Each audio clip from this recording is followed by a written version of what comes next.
നമസ്കാരം. എല്ലാ പ്രിയപ്പെട്ടവർക്കും വർക്കിംഗ് ക്ലാസിൻ്റെ ഹൃദയം നിറഞ്ഞ ഓണാശംസകൾ നേരുകയാണ്. എല്ലാ ഓഫീസുകളും ഓണം അഡ്വാൻസ്, ബോണസ്, അലവൻസ് ബില്ലുകളുടെ പ്രോസസ്സിങ്ങുമായി ബന്ധപ്പെട്ടുള്ള തിരക്കിലായിരിക്കുമെന്നറിയാം. ബില്ല് എങ്ങനെ പ്രോസസ്സ് ചെയ്യാമെന്ന് വിശദമാക്കുന്ന വർക്കിംഗ് ക്ലാസിൻ്റെ ഒരു വീഡിയോയ്ക്ക് വളരെ മികച്ച രീതിയിലുള്ള വ്യൂസാണ് ലഭിക്കുന്നതെന്ന് വളരെ സന്തോഷപൂർവ്വം നിങ്ങളെ അറിയിക്കുകയാണ്. ആ വീഡിയോയിൽ പറയാത്തതും പുതുതായി ട്രഷറി വകുപ്പിൽ നിന്നും വന്നിട്ടുള്ള ഉത്തരവിൽ നൽകിയിട്ടുള്ളതുമായ ചില നിർദ്ദേശങ്ങളാണ് ഈ വീഡിയോയിൽ ഉൾപ്പെടുത്തിയിട്ടുള്ളത്. വർക്കിംഗ് ക്ലാസിൻ്റെ ഒരു പുതിയ വീഡിയോയിലേക്ക് ഏവർക്കും ഹൃദ്യമായ സ്വാഗതം.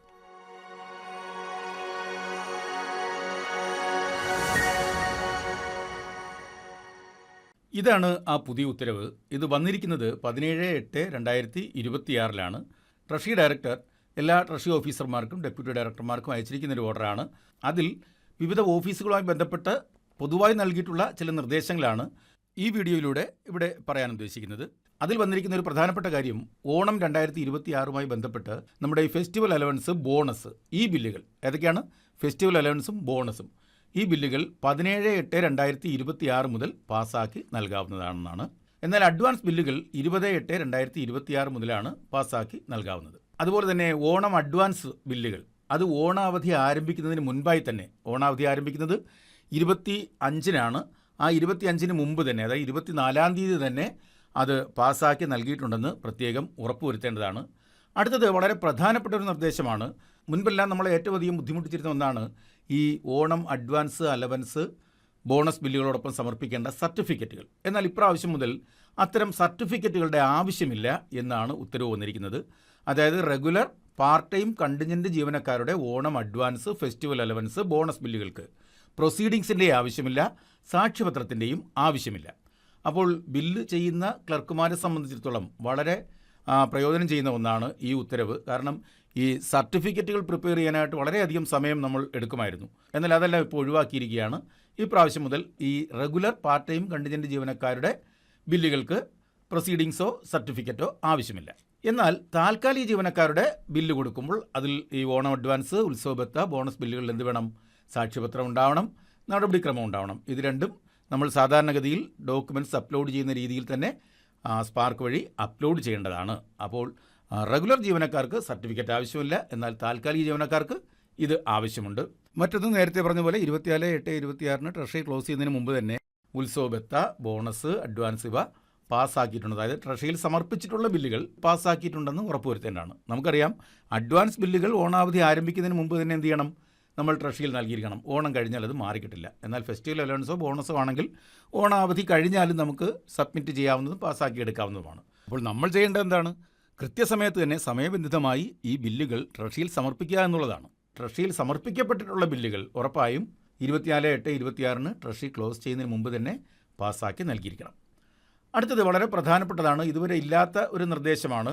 എല്ലാ പ്രാവശ്യവും നമ്മൾ ബിൽ നൽകുമ്പോൾ അതിൽ ഡ്യൂ കോഡ് എന്ന് പറയുന്നൊരു സമ്പ്രദായമുണ്ട്. എല്ലാ ബില്ലിനും ഒരു ഡ്യൂ കോഡുണ്ട്. Onam advance, festival allowance, bonus. ഇതിൽ ഇപ്രാവശ്യം മുതൽ ഡ്യൂ കോഡ് കറക്റ്റാണോ എന്ന് ഒന്ന് പരിശോധിക്കുന്നത് നല്ലതാണ്. കാരണം അതിൽ ചിലപ്പോൾ തെറ്റ് വന്നേക്കാം. തെറ്റ് വന്നാൽ നമുക്ക് എന്ത് ചെയ്യാൻ പറ്റും? ക്യാൻസൽ ചെയ്ത ശേഷം റീപ്രോസസ്സ് ചെയ്യുക. അങ്ങനെ വന്നു കഴിഞ്ഞാൽ കൃത്യമായിട്ടുള്ള ഡ്യൂ കോഡ് നമുക്ക് കിട്ടും. അപ്പോൾ ഈ ഡ്യൂ കോഡ് നമുക്ക് എവിടെയാണ് പരിശോധിക്കാൻ കഴിയുക? എല്ലാ ബില്ലുകളുടെയും ഔട്ടറിലാണ് നമുക്ക് ഡ്യൂ കോഡ് കിട്ടുന്നത്.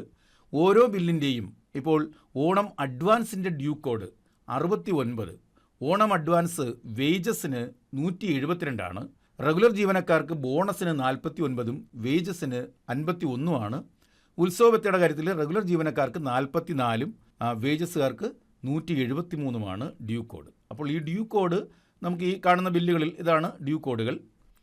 ഇതൊരു റെഗുലർ ജീവനക്കാരൻ്റെ ബോണസ് ബില്ലാണ്. ഇതിൽ 49 ഇവിടെ ഡ്യൂ കോഡായി കാണിച്ചിരിക്കുന്നത്. ഇവിടെ നോക്കിയാൽ നമുക്കത് മനസ്സിലാവും. റെഗുലർ ജീവനക്കാരൻ്റെ ബോണസ് ബില്ലിൽ 49 ഡ്യൂ കോഡ്. ഇത് ഒരു റെഗുലർ ജീവനക്കാരൻ്റെ ഫെസ്റ്റിവൽ അലവൻസ് ആണ്.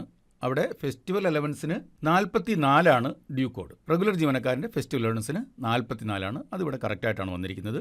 ഇതൊരു റെഗുലർ ജീവനക്കാരൻ്റെ ഓണം അഡ്വാൻസ് ആണ്. ഓണം അഡ്വാൻസിന് 69 ഡ്യൂ കോഡായി വന്നിരിക്കുന്നത്. അത് കൃത്യമാണ്. ആ ഉത്തരവിലും അത് തന്നെയാണ് പറഞ്ഞിരിക്കുന്നത്. അപ്പോൾ ഇത് കൃത്യമാണോ എന്ന് പരിശോധിച്ചിട്ട് വേണം ബില്ല് ട്രഷറിയിൽ സമർപ്പിക്കാനുള്ളത്. അപ്പോൾ ഇതാണ് ഏറ്റവും പുതുതായി വന്നിട്ടുള്ള ഒരു ഉത്തരവ്. ആ മുൻ വീഡിയോയിൽ അതിനെപ്പറ്റി പറഞ്ഞിട്ടില്ല. അതുകൊണ്ടാണ് ബില്ല് കൊടുക്കുന്നതിന് മുമ്പ് നിങ്ങളൊന്ന് ശ്രദ്ധിക്കണം എന്നുള്ളതുകൊണ്ടാണ് ഈ ഒരു ചെറിയ വീഡിയോ ഇവിടെ ചെയ്തിരിക്കുന്നത്. അപ്പോൾ ഇതുകൂടി ഒന്ന് ശ്രദ്ധിച്ചതിന് ശേഷം മാത്രം ബില്ല് കൊടുക്കുക. പ്രധാനമായും സർട്ടിഫിക്കറ്റ് ആവശ്യമില്ല, ഡ്യൂ കോഡ് നോക്കുക. ഇത് രണ്ടും ഒന്ന് ഉറപ്പുവരുത്തിയതിന് ശേഷം മാത്രം ബില്ല് സബ്മിറ്റ് ചെയ്യുക. ഒരിക്കൽ കൂടി എല്ലാവർക്കും ഹൃദ്യമായ ഓണാശംസകൾ നേരുകയാണ്. ഈ വീഡിയോ ഇഷ്ടമായെങ്കിൽ ഒന്ന് ലൈക്ക് ചെയ്യുക. പല ജീവനക്കാരും ഈ ഒരു വിവരം അറിഞ്ഞു കാണാൻ സാധ്യതയില്ല. അതുകൊണ്ട് എല്ലാവർക്കും ഇതിനെക്കുറിച്ചുള്ള ഒരു അറിവുണ്ടാകട്ടെ. ഈ വീഡിയോ പരമാവധി ആൾക്കാർക്ക് ഒന്ന് ഷെയർ ചെയ്ത് കൊടുക്കുക. ഇനിയും വർക്കിംഗ് ക്ലാസ്സിനെ നിങ്ങൾ സബ്സ്ക്രൈബ് ചെയ്തിട്ടില്ല എന്നുണ്ടെങ്കിൽ ഒന്ന് സബ്സ്ക്രൈബ് ചെയ്തേക്കുക. മറ്റൊരു വീഡിയോയുമായി കാണും വരെ താങ്ക് യു.